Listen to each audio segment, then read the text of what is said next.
Sud Radio, 10h midi, Valérie Expert. Bonjour à toutes et à tous, en direct avec vous jusqu'à midi pour commenter l'actualité. Aujourd'hui avec Xavier Iacovelli, bonjour, sénateur PS des Hauts-de-Seine. Bonjour Valérie. Éric Verhaeghe, fondateur de Décider et Entreprendre. Bonjour. Kevin Boucault-Victoire, journaliste, chroniqueur aux médias. Bonjour.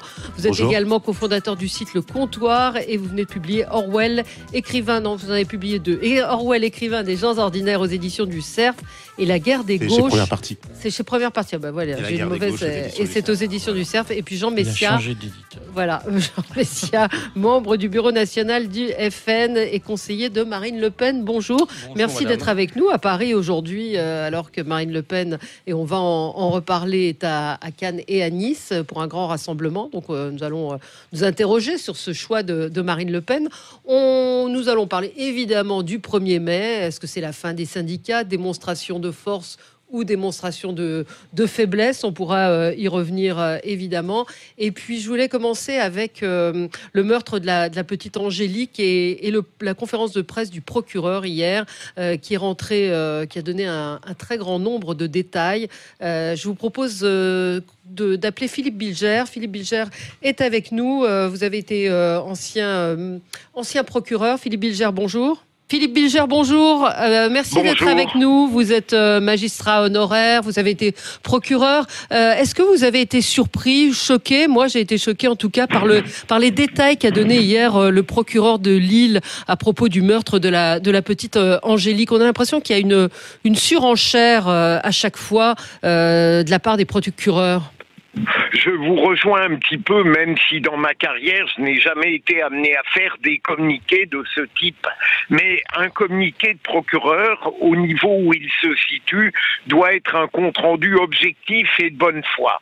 Il est de bonne foi, c'est très clair, ce procureur, mais il donne des détails et notamment rapporte quasiment intégralement la déclaration de la personne qui a été mise en examen cette nuit, et je trouve qu'il déborde du cadre de ce que permet le communiqué. Parce qu'au fond, la déclaration du suspect, qu'il rapporte intégralement, peut être modifiée demain, à tort ou à raison, et ça n'est pas ce qu'on demande à un communiqué de procureur de la République. Quel est l'intérêt d'un procureur de faire une conférence de presse de ce type? C'est assez, il me semble-t-il, c'est assez récent. C'est vrai qu'il y a le procureur Molins, qu'on a tous en tête à chaque fois qu'il y a des attentats, mais j'ai pas le souvenir d'avoir. Alors, est-ce qu'il y a un côté quart d'heure de célébrité de la part de ces procureurs?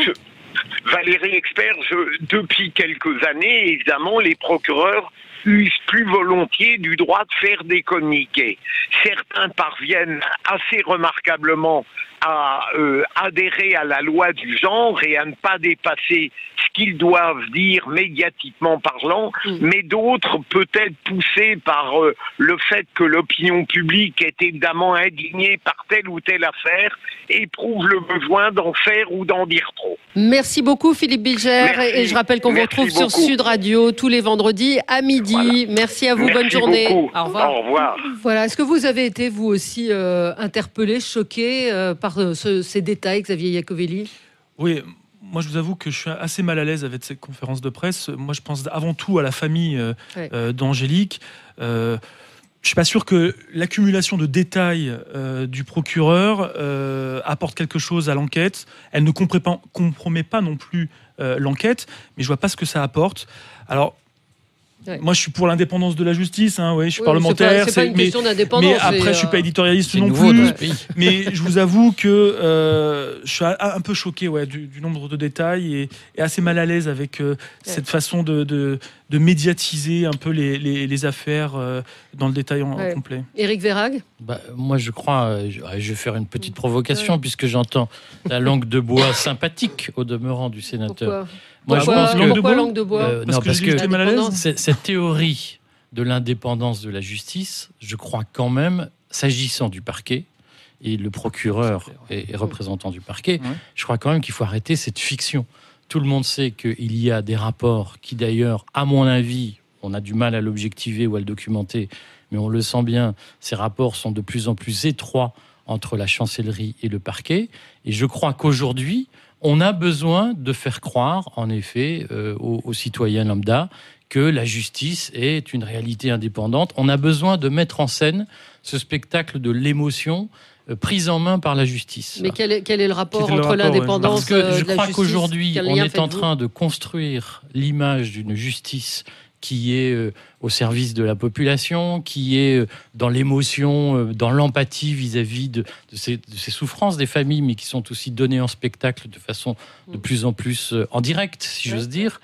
Et je crois que cette espèce d'écran de fumée qu'on nous montre d'une justice main dans la main avec le citoyen et qui communique dans la communion d'émotions. La réalité, c'est que c'est du voyeurisme. transparence. Je crois qu'en réalité, c'est un rideau de fumée pour nous cacher que, par exemple, les justiciables ont pu constater hier qu'il n'y avait pas de continuité du service public judiciaire.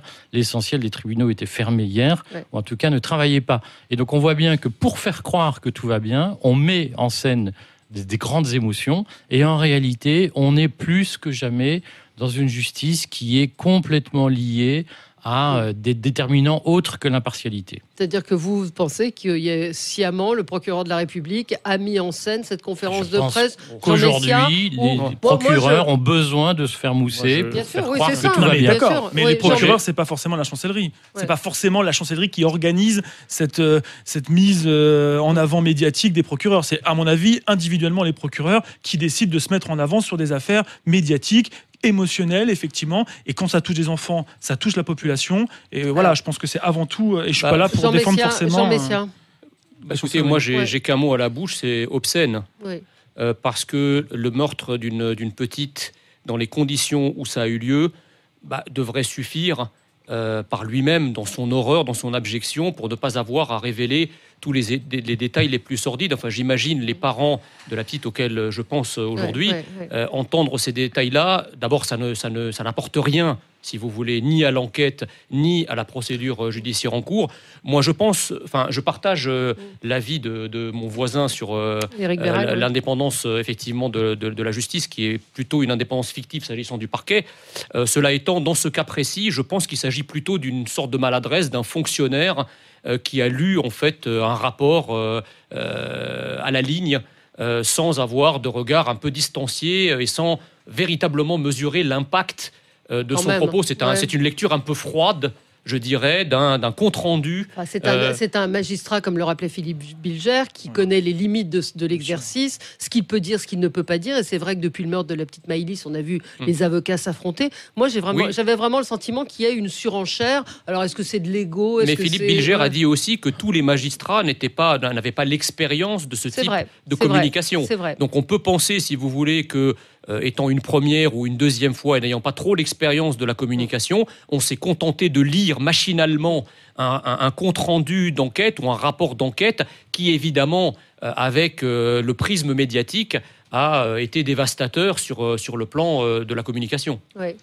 Kevin Boucaud. Alors moi, je m'interroge aussi sur ce type de communication, parce qu'effectivement, l'horreur, enfin les conditions du meurtre de la fille sont déjà assez atroces. Pourquoi en rajouter une couche ? C'est peut-être une faute de communication, effectivement, mais en même temps, on est entré dans une ère où les avocats, les procureurs aiment se mettre en scène. Et et je pense que derrière cette communication, il y a ce rapport un peu bizarre avec les médias, avec la médiatisation des affaires, etc. Et moi, c'est ce que je vois derrière tout ça. Ouais. Jérôme est en ligne avec nous. Bonjour Jérôme, 0826 300 300. Si vous voulez réagir, si vous aussi vous avez été choqué, interpellé par les propos du procureur hier. Oui, bonjour. Bonjour Jérôme. Bonjour, j'ai été effectivement choqué, comme la plupart des personnes qui sont dans mon entourage. Et puis même vos invités, je partage, je dirais à 100% leur avis. J'étais beaucoup choqué. Mais je crois que, les magistrats, je suis toujours porté sur le fait que tout ce monde qu'on appelle les procureurs, tout ce monde devrait lire le droit et respecter les règles internationales, même de comportement. Donc, ça a été comme une sorte de mise en scène. Et puis, comme a dit un de mes prédécesseurs, il y a un côté émotionnel pour faire un peu... Ça fait un peu du buzz au côté d'une situation quand même très douloureuse, quoi. Voilà, ça m'a beaucoup gêné. Hein. Ouais. Merci Jérôme. On a Diane également qui souhaitait réagir sur l'antenne de Sud Radio. Bonjour Diane. Bonjour tout le monde. Voilà, j'ai téléphoné parce que je vous ai entendu et j'ai vu le procureur hier parler, et quand j'ai entendu, quand il est rentré dans le détail comme il est rentré, mais c'est inadmissible. C'est inadmissible. Ces parents venaient d'apprendre réellement le décès de leur fille et comment, et ils ont appris peut-être par la télé comment ça s'était passé. Mais c'est outrageant. C'est se servir de l'antenne des télévisions de la France entière pour dire des choses comme ça. Mais c'est affligeant. Moi, je trouve que ça devient... Je sais pas comment ça devient. C'est inadmissible. Je ne comprends pas. Ça m'a choqué. Mais alors choqué. Parce que c'est pas notre rôle, nous les Français, d'entendre réellement le fond de ce que cette petite a vécu. C'est au procès que ça se passe. C'est pas là. C'est pas 3 jours après le suicide, le meurtre de cette gamine qu'on doit entendre ce qu'elle a vécu. Puis est-ce qu'on a vraiment besoin, nous, de connaître le détail d'un fait divers tout aussi horrible soit-il? Les attentats, c'est une chose, un fait divers, c'est autre chose. Jean Messia, vous vouliez ajouter quelque chose? Merci Diane. C'est-à-dire c'est un peu affligeant, si vous voulez, de rentrer dans ce type de détail. On eût aimé que la justice et le suivi de l'individu, je ne vais pas rentrer dans la polémique, mais quand même, soit assuré de manière aussi méticuleuse que les détails qui ont été déclinés dans cette conférence de presse. Je vous rappelle quand même que c'est quelqu'un qui a déjà été condamné, qui n'a pas exécuté sa peine dans son ensemble. Ça pose quand même, je veux dire, la question du principe de précaution à avoir sur un certain nombre de criminels, en tout cas, ou de malades, dont il faut assurer le suivi socio-judiciaire, et que les magistrats, en général, ne prononcent pas ce suivi socio-judiciaire, y compris dans les affaires les plus graves. Donc la loi, je pense qu'elle est bien faite. Après, il y a l'application de la loi et ensuite les peines et l'exécution des peines. Il a exécuté sa peine dans la mesure de ce qui est aujourd'hui en France. Il a été condamné à 9 ans, il a fait 6 ans, je crois. Mais ce qui est aujourd'hui la règle dans la plupart il y a quand même un principe de précaution. Je ne comprends pas que le principe de précaution, si vous voulez, soit fanatiquement appliqué à des domaines assez secondaires et à la vie humaine, on ne l'applique pas. C'est quand même sidérant. Xavier Iacovelli. Moi, je pense qu'il y a aussi une question sur le détail du suivi psychologique de cette personne. Effectivement, il avait fait sa peine. Il a fait sa peine avec certainement des remises de peine qui sont accordées, qui pourraient être en tout cas remises en question sur un certain nombre de sujets, et notamment sur les viols d'enfants. Moi, j'ai aussi une crainte sur la réforme de la justice qui est en cours, c'est-à-dire la suppression des cours d'assises et on les transformer en cours criminels, où la plupart des viols vont être en agression sexuelle. On risque aussi d'avoir une multiplication de crimes qui soient en fait transformés en simples délits et avec des condamnations beaucoup moins importantes et avec un risque de récidive. Donc, je ne veux pas faire l'amalgame là-dessus, mais il y a un vrai risque à la suppression de la cour d'assises. On voit bien déjà qu'avec des cours d'assises, on a ce type de récidive. Bon, après, c'est pas non plus une généralité. Je suis pas parce que on a fait sa peine, on est sorti de sa peine, mais je pense qu'il y a la question du suivi médical, suivi psychologique de ces violeurs qui est indispensable, essentiel et qui, à mon avis, peu suivi. Allez, on se retrouve dans un instant. On va parler du 1er mai, des défilés, une marche à l'ombre, titré Libération ce matin pour les syndicats. Est-ce que c'est la fin du syndicalisme, et puis le 1er mai, est-ce que c'est devenu ringard, un peu désuet? Dites-nous ce que vous en pensez. 0826 300 300. Sud Radio, 10h midi, Valérie Expert. Qui dit 1er mai dit manifestation. On est ensemble en direct sur Sud Radio. 0826 300 300, défilé du 1er mai. Y aura-t-il des manifestants aujourd'hui? Une marche unitaire, c'est ce qu'avait voulu Philippe Martinez avec toutes les organisations syndicales. Visiblement, c'est un vœu pieux.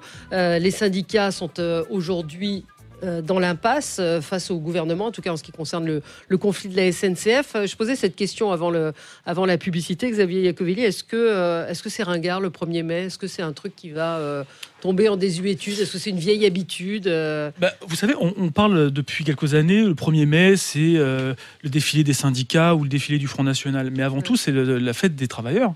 Oui. En fait, le premier défilé des travailleurs, c'est 1889. Le premier défilé du syndicat CGT, c'est 1968. Donc la réalité, c'est que je ne suis pas sûr que de mettre en avant forcément les défilés des syndicats ou les défilés du Front National tous les 1er mai mettent en avant une vraie lutte, celle des travailleurs. C'est la fête des travailleurs, c'est la journée chômée pour l'ensemble des Français et dans la plupart des pays. Donc c'est ça qu'il faut mettre en avant, je pense. Oui. Kevin Boucault-Victoire, vous allez défiler, vous, aujourd'hui ? Alors, j'aurais pas forcément le temps, malheureusement, mais sinon, je l'aurais fait. Moi, j'y serai. Oui. Vous allez défiler ? Bien sûr. Ouais. Mais donc... Aux côtés de qui, pardon ? Aux côtés des travailleurs.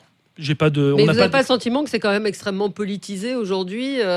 Vous parlez des travailleurs, mais c'est quand même le défilé des syndicats ou Non, celui, je suis pas d'accord. C'est pas le défilé des syndicats.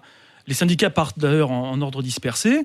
Il y a pas une convergence des luttes, mais il y a plusieurs luttes aujourd'hui pour le service public, pour le ferroviaire, pour le pouvoir d'achat. Je pense que tout le monde peut se sentir concerné et il n'y a pas que les syndicalistes ou le Front National qui défilent. Alors Kevin Boucault-Victoire. Alors, déjà, de toute manière, je pense que l'unité syndicale était un vœu pieux, une illusion. Ouais.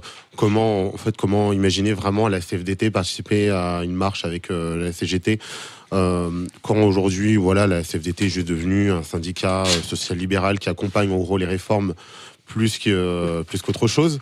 Réformiste peut-être, non ? Syndicat réformiste.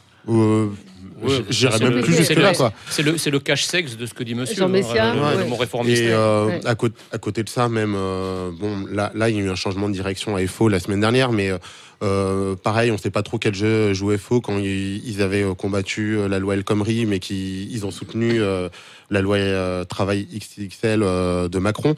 Mais en dehors de ça, oui, je pense que le 1er mai reste quand même cette fête des travailleurs. Il faut pas oublier qu'aujourd'hui, il y a quand même une vraie grogne sociale. On parle beaucoup des cheminots, mais il y a énormément de luttes dans divers hôpitaux en France. Il y a des postes aux quatre coins de la France. Non, mais que ça aille mal, qu'il y ait des luttes, qu'il y ait des choses qui aillent mal, oui, mais qu'est-ce que les syndicats représentent aujourd'hui en France ? C'est ça le problème. Je crois que le problème, c'est un problème de représentativité syndicale. Enfin, quand vous dites la fête des travailleurs, moi je veux bien, mais de là à faire le raccourci et dire que les syndicats représentent les travailleurs, c'est pas ce qu'on a dit. C'est pas ce qu'on a dit. Non, mais c'est le défilé des syndicats. C'est pas le défilé des salariés, ni des salariés ni des travailleurs. C'est la fête des travailleurs et des salariés. Mais le défilé en soi, les syndicats représentent, je crois, moins de 8% des travailleurs. Donc c'est peanuts. Et je dirais, ils ont perdu de plus en plus d'audience encore ces dernières années. Comme les partis politiques. Exactement. Ça dépend lesquels.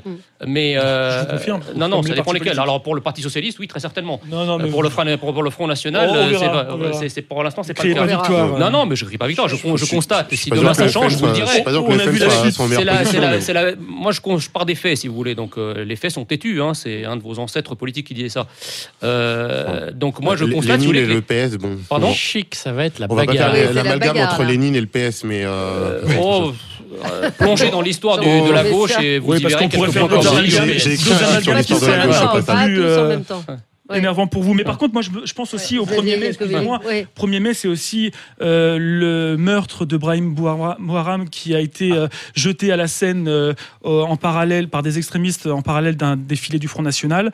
En parallèle, oui. En parallèle, oui, je le dis. Je fais attention à ce que je dis. Ça n'a rien à voir avec nous. Donc, sauf qu'en parallèle, donc c'était des gens qui sortaient du défilé quand même. Et puis moi, j'ai aussi une pensée pour Pierre Bérégovoy parce que c'était aussi un ouvrier et qui était devenu Premier ministre. Et donc, j'ai aussi pensé pour ce 1er mai pour ces deux personnages. Oui, d'accord. Mais oui.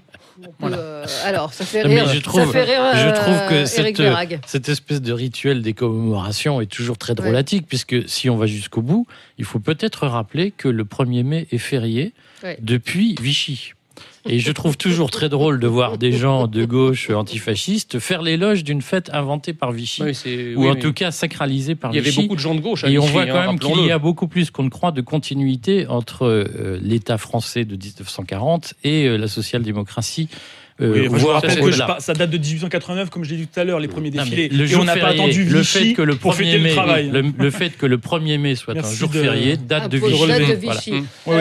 Et donc là-dessus, comme la médaille de la famille, et pourtant il y a encore un certain nombre de villes de droite qu'on rappelle à la gauche ses racines vichistes pour que tout de suite ça devienne électrique. Les racines vichistes de la gauche. On a étudié l'histoire. Non, mais on a bien étudié par contre les fondateurs du Front National. Je sais que Marcel Déhame ou Jacques Doriot viennent de la gauche. Mais alors, c'est peut-être parce que c'est vrai. Alors, oui, et moi je vous sors qu'effectivement, sous Vichy, il y avait beaucoup de gens de gauche. Mais on n'a jamais dit le contraire. On n'a jamais dit le contraire. Par contre, je reconnais le fondateur du FN, c'était la SS. Il y avait Georges Bidault aussi, dont on parle jamais. Je suis désolé, Valérie, de cette galéjade qui fait toujours réagir tout le monde autour d'un plateau et qui met de l'animation.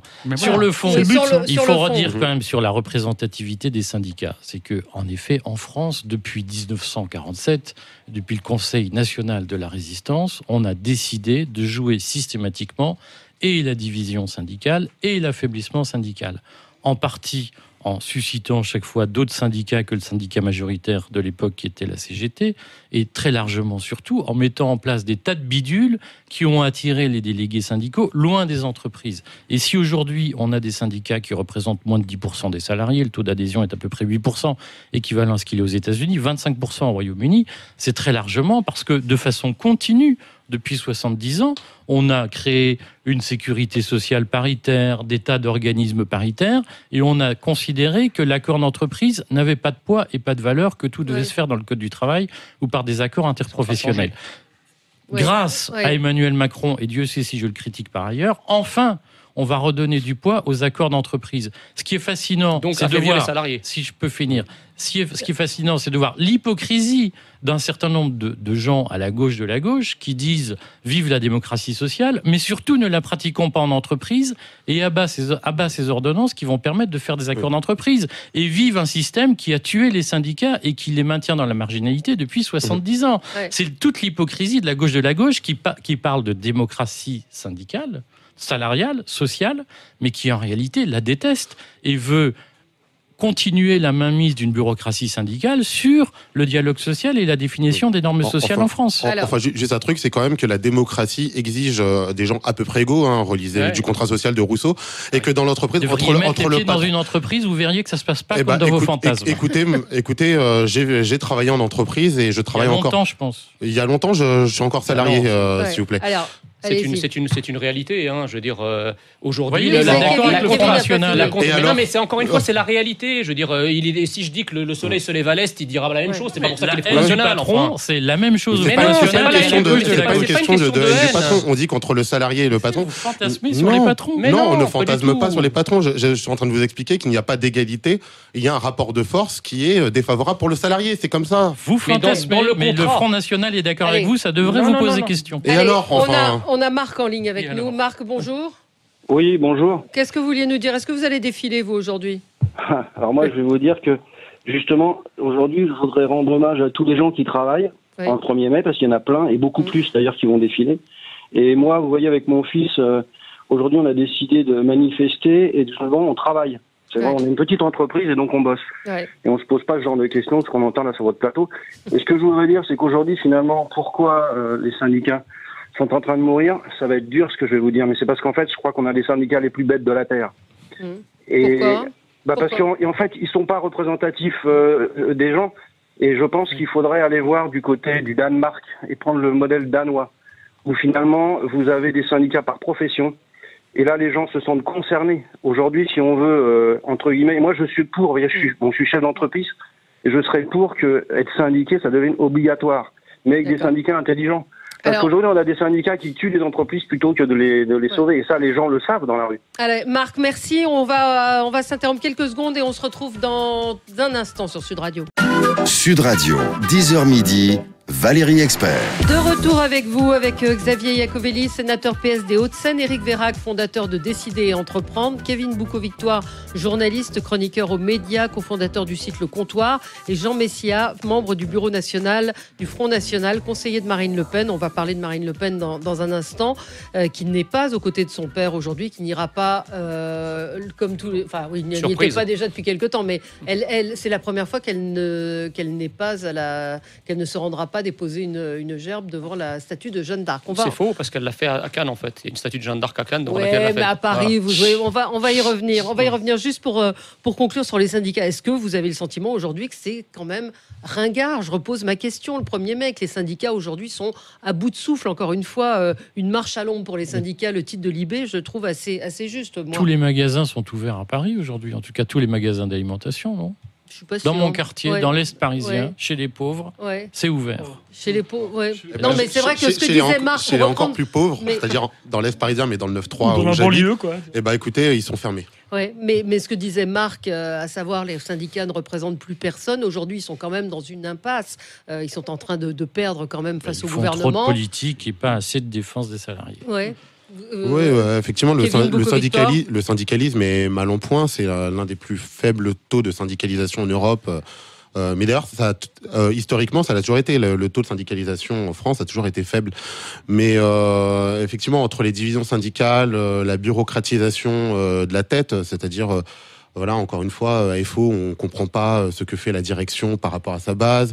La CGT, avec il y a eu l'affaire, les affaires de Thierry Lepan, etc. Enfin, il y a le syndicalisme, effectivement, est très mal en point, mais encore une fois, ça ne veut pas dire que les luttes des travailleurs n'existent pas, parce que tous les jours en France, il y a des luttes dont on ne parle pas, qui peuvent se faire d'ailleurs en dehors des syndicats, et ça, c'est quelque chose qui existe. Il y a une perception, je pense.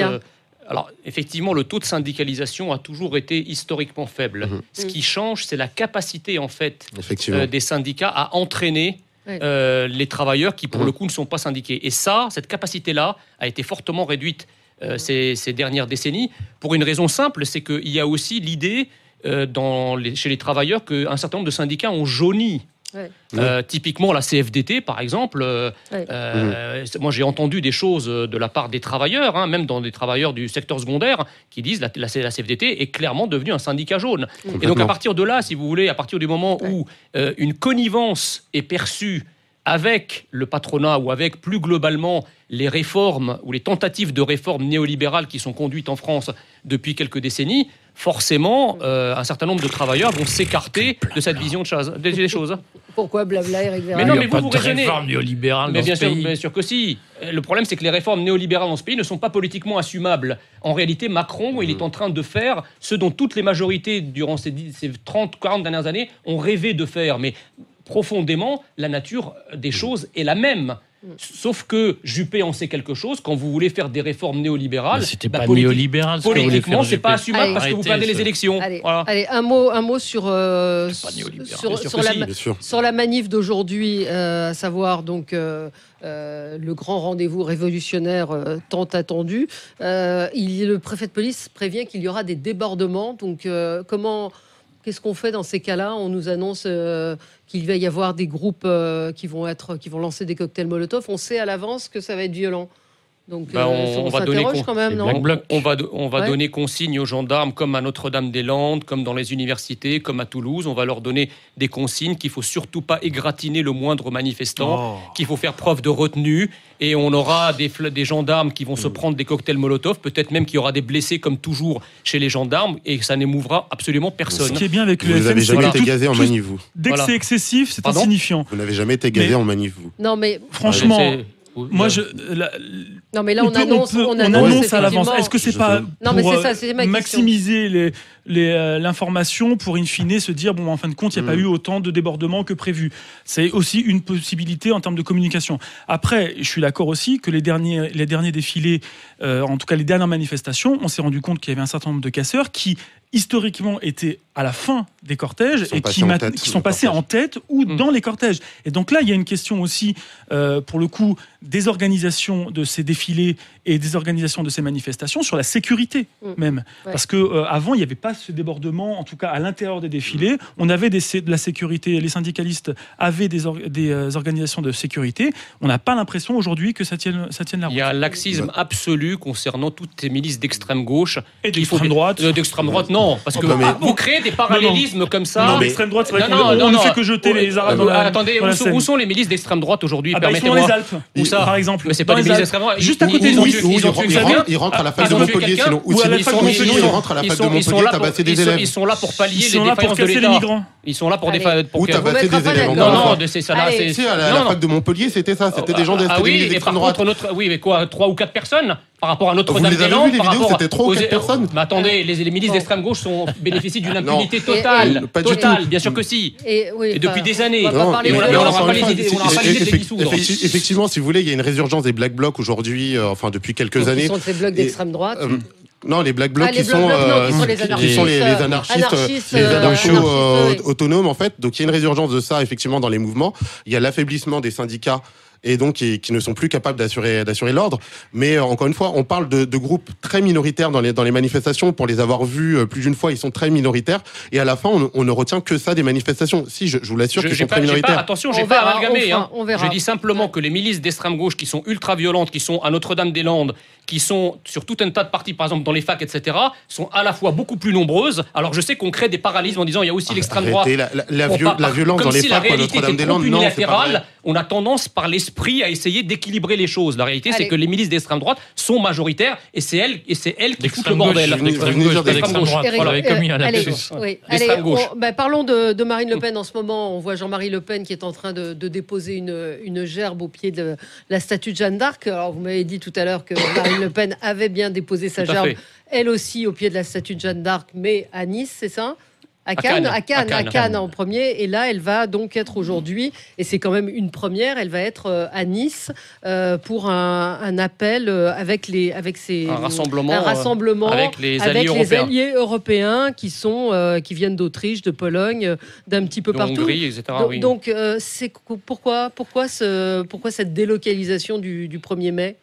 Alors, c'est pas tellement la délocalisation à laquelle il faut s'intéresser, c'est surtout la forme que prend cette année la manifestation du 1er mai, c'est-à-dire une manifestation européenne, parce que je pense que en France, les citoyens sont maintenus dans une espèce de bulle médiatique qui consiste à dire que Macron c'est le nouveau monde, que tout le reste est ringardisé, etc. Alors que c'est exactement l'inverse. En réalité, à la fois à travers le monde et singulièrement en Europe, tous les programmes qui sont mis en application sont à peu de choses près, ceux du Front National. Je crois qu'il y a une parenthèse historique du néolibéralisme qui s'est achevée en 2016. Nous sommes dans une phase de transition de modèle autour du retour de la frontière, autour du retour de l'idée de nation, des identités. Et donc, à travers l'Europe, nos partis sont majoritaires ou font de très bons scores. Donc, en réalité, le monde et l'Europe ressemblent davantage au projet présidentiel du Front National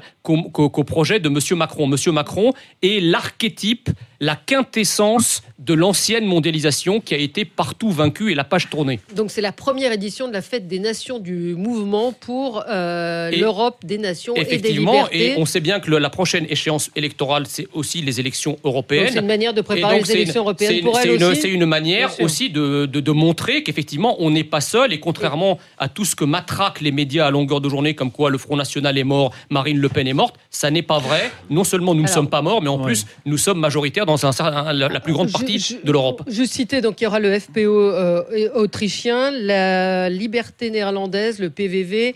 Il y aura également l'ancien dirigeant belge et actuel président du MENL. Enfin, il y a pas mal effectivement de mouvements européens de droite, voire d'extrême droite, qui seront à ses côtés. Xavier Godelli.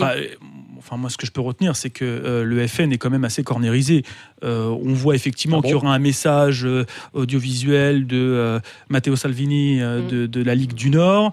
mais la réalité, c'est que le FPO, la Ligue du Nord, quand ils sont aux portes du pouvoir où ils gèrent actuellement leur pays, la réalité, c'est qu'ils sont aussi pragmatiques et que la plupart ne siègent même pas dans le groupe d'extrême droite européen. La plupart siègent, notamment Orban. Mais il faut arrêter de parler d'extrême droite. Juste, je voudrais finir. Non, mais ne dites pas d'extrême droite. Vous êtes d'extrême droite. Non, je suis pas d'extrême droite. Vous savez ce que c'est l'extrême droite? Oui, c'est vous. Non, vous êtes d'extrême gauche alors vous? Pas du tout. Moi, je suis socialiste. Non, vous aimez que je vous dise que vous êtes un gauchiste? Ah non, je suis un gauchiste donc. Donc vous êtes un gauchiste, c'est ça? Vous êtes un gauchiste. J'avoue d'ailleurs que je ne suis pas d'extrême droite. J'avoue d'ailleurs qu'effectivement, arrêtez d'utiliser cette expression parce que c'est une insulte. On peut. Voilà. C'est une insulte. C'est une insulte d'extrême droite. D'extrême droite. De quel droit vous dites que je suis extrémiste enfin? Non, attendez. C'est pas une insulte, c'est une injure publique. Oui, exactement. Non, c'est pas une injure publique, c'est un placement politique. Non, c'est vrai que c'est un placement politique qui vous arrange peut-être, mais ça correspond pas à la vérité. L'évolution de la position de Laurent Wauquiez et d'Éric Ciotti.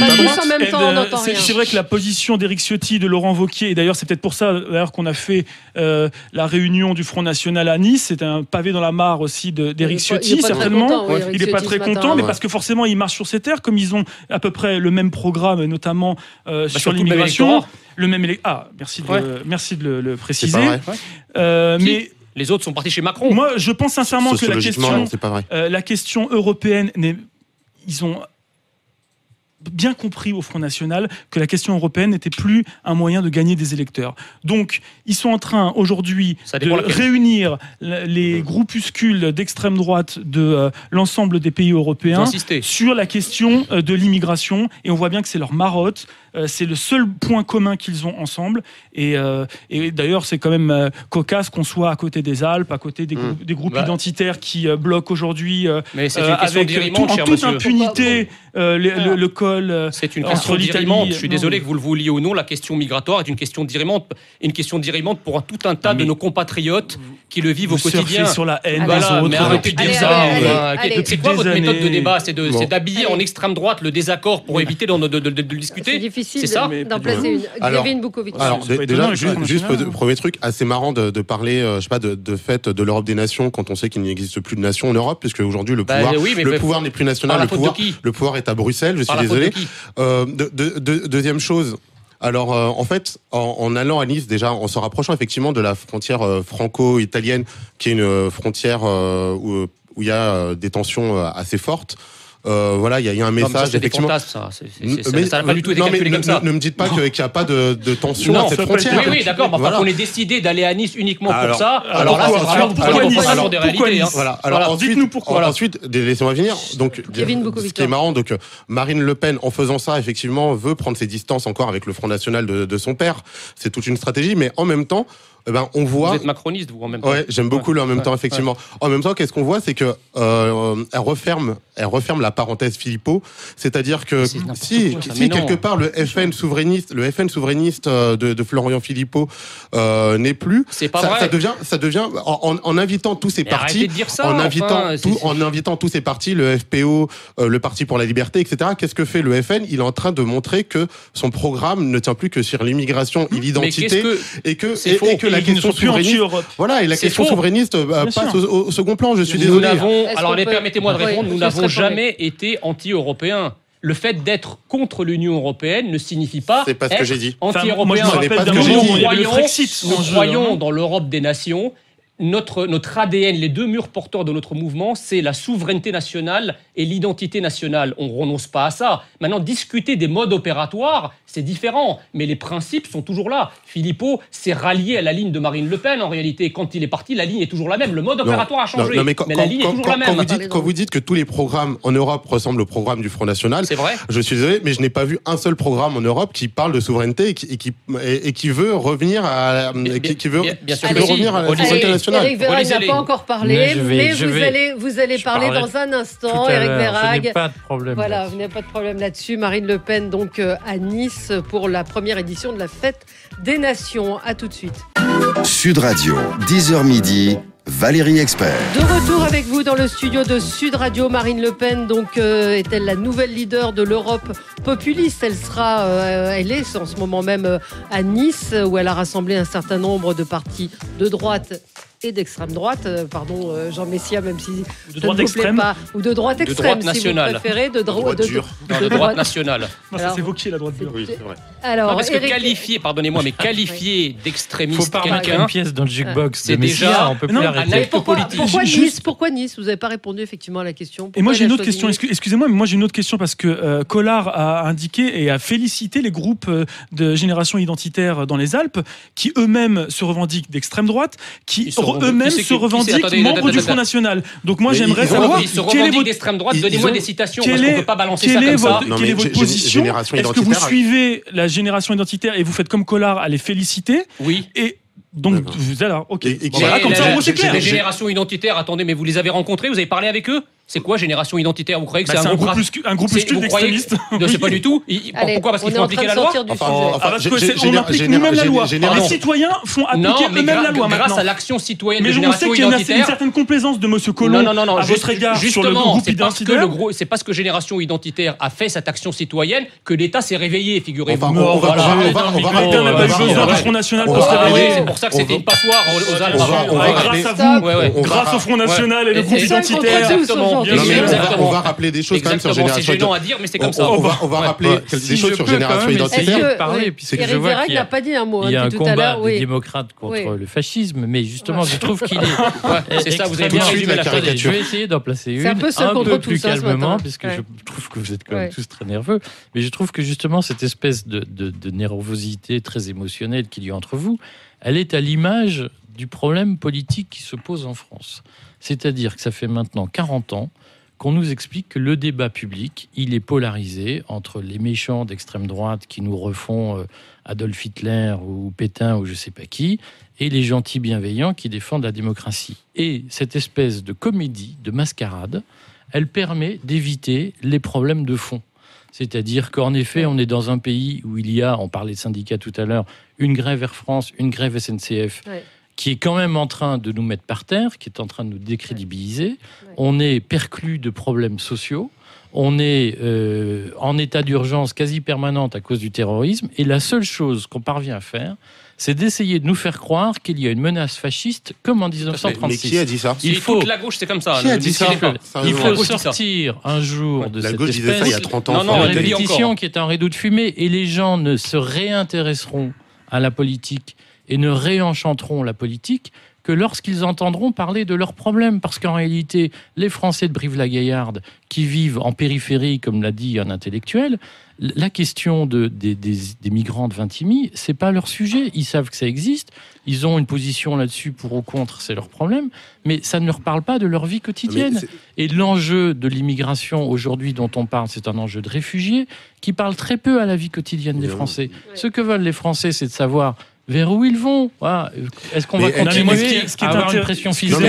Excusez-nous d'avoir parlé du Front National sur un débat sur le Front National. Ce qui est intéressant de savoir, en tout cas, c'est ce que vous avez défendu tout à l'heure. Vous évite d'être démocratique. Le débat sur le Front National, on part du Front National. Ce que vous avez défendu tout à l'heure, c'est-à-dire que le groupe identitaire, donc des citoyens, puissent appliquer eux-mêmes la loi, pardon. Excusez-moi, mais appliquer qu'un citoyen applique soi-même la loi, ce n'est pas la République, c'est la milice. Okay. Alors je sais que vous êtes habitués que pensez-vous des milices attendez, que pensez-vous des groupes d'extrême gauche qui eux cassent la frontière pour faire entrer illégalement des gens en France?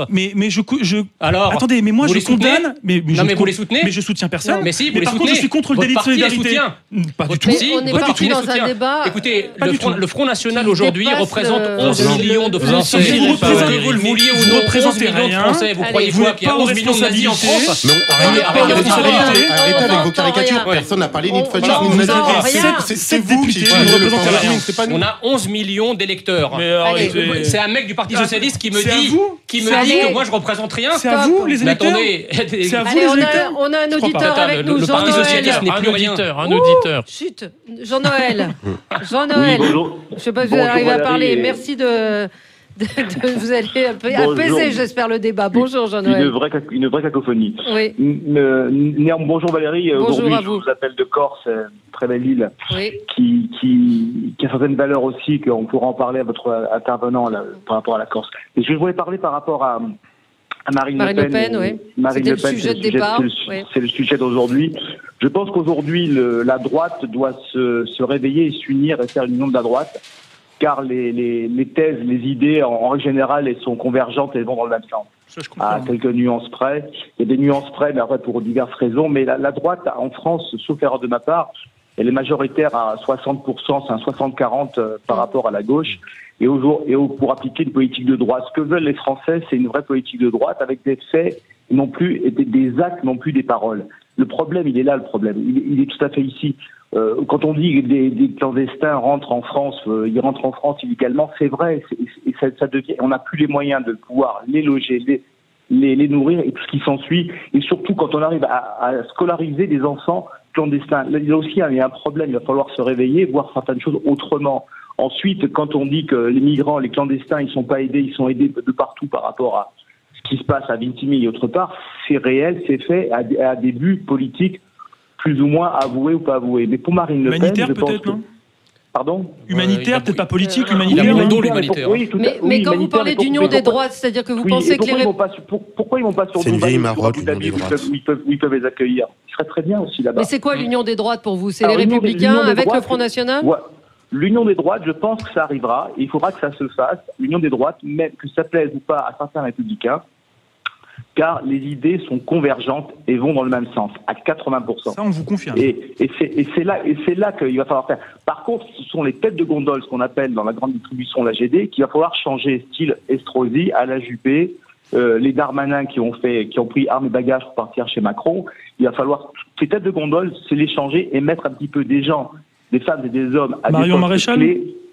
Oui, Marion Maréchal est très bien. Marion Maréchal, c'est une jeune femme qui a toutes les qualités pour être dans l'avenir.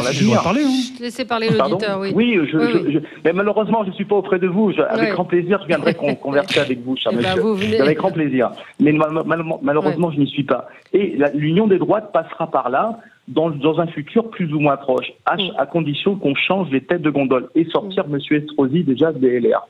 Bon, donc on a vu le camp que vous aviez choisi. Kevin, beaucoup. L'Union des droites, c'est une vieille marotte depuis une trentaine d'années. C'est le club de l'horloge, les premiers à avoir théorisé ça.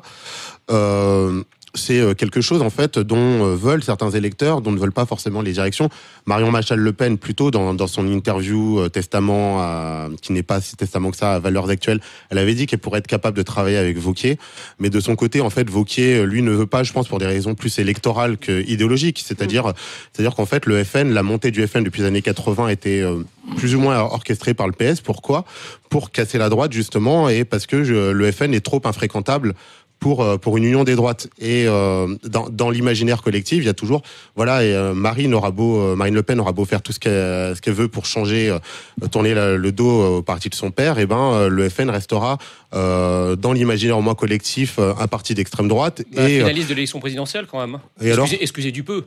Oui, ridicule au débat d'entre deux tours. Oui, le débat, la carrière politique se résume pas à un débat. Regardez tous les scores électoraux qu'elle a fait, toute la progression électorale qu'elle a fait. Aujourd'hui, on est le deuxième parti de France. Tous les sondages continuent à le dire. Et alors, ça, c'est une réalité, ce sont des faits. Jean-Marie Le Pen a été au deuxième tour et on a vu le résultat. C'est pas pareil. C'était une autre époque. Eric Vera, qui dépassionne un peu le débat. Rationnellement et de façon un peu désaffectivée, si j'ose ce mot horrible, la question de l'efficacité de la diabolisation du Front National. C'est-à-dire que plus le Front National et plus l'extrême droite est diabolisée par des gens qui, globalement, ont plus de morts sur la conscience que le Front National. C'est-à-dire que tous ceux qui nous défendent les régimes soviétiques sont quand même beaucoup plus coupables, au moins aussi coupables qui défend les régimes soviétiques ? Je ne me sens pas concerné. Toute l'extrême gauche et la gauche. Donc vous parlez de qui, en fait ? Toute l'extrême gauche et la gauche. Je ne me sens pas proche de l'URSS. Je pense que le PCF a autant de morts sur la conscience que le Front National peut en avoir. Donc là-dessus, si on arrivait un jour à dire est-ce que la stratégie de diabolisation du Front National est efficace ? Plus on diabolise le Front National, plus il monte dans les sondages. D'ailleurs, le Front National, il a une présidente qui, moins elle parle, plus elle fait d'électeurs. Vous savez quoi, je suis exactement d'accord avec... Il faut mieux d'ailleurs. Vous savez quoi, je suis d'accord avec... De la diaboliser, puisque la diaboliser permet au Front National de ne pas faire campagne, de ne pas s'exprimer et de rafler des voix en ne disant rien. Donc cette stratégie, elle ne sert qu'à maintenir au pouvoir des gens qui ont besoin de ça pour y rester. Mais pour le reste, démocratiquement, elle est dangereuse et en effet, elle contribue à cacher le vrai programme du Front National, qui est un programme d'extrême gauche. Allez, ça aurait été un débat très animé aujourd'hui. André Berkoff vient de faire son entrée dans le studio. Vous êtes en forme, André, en ce 1er mai? Écoutez, travailler le 1er mai, c'est quand même une volupté de fin de mai. C'est quand même un truc formidable. Hein. Ouais. On est bien, nous. Alors, vous allez parler de quoi? Alors, je vais vous dire, je reçois quelqu'un qui a fait un truc extraordinaire. Pendant 5 ans, il a fait un bouquin sur ce qu'on appelle les terres rares. Vous savez, ces cailloux, ce matériel, qui est en fait produit, qui est vraiment quelques tonnes. On parle du pétrole, on parle du gaz, mais on ne parle pas de ce qui fait tous les instruments de la vie quotidienne et tout ce qui fait la vie quotidienne. Il a fait un bouquin extraordinaire, c'est un Toulousain et il va nous en parler. Ce ne sera pas très polémique alors aujourd'hui. Non, aujourd'hui on ne sera pas... Ah si, c'est qui on va parler de Trump, on va parler de l'Iran. Non, pas du tout. Non, je me premier métise. Comme tout le monde va être en meeting, ça ne sert à rien. Donc voilà. Je voulais juste vous signaler la réponse donc, du cortège de tête du 1er mai, donc, en réponse aux menaces du préfet de police. Le cortège de tête publie donc son premier communiqué, il parle de provocation en voulant jeter le discrédit sur la manifestation et ça se termine par nous, cortège de tête, annonçons pour ce 1er mai notre entrée en grève reconductible concernant le rôle qui nous est assigné par les autorités dans le défilé et appelons à envahir en mesure de rétorsion le quartier latin dès la manifestation de 18. Il y avait le fromage de tête, mais exactement, c'est ce que j'allais dire. C'est bien. Voilà, merci à tous les 4 et bon défilé à ceux qui iront défiler. Merci. Et on se retrouve demain.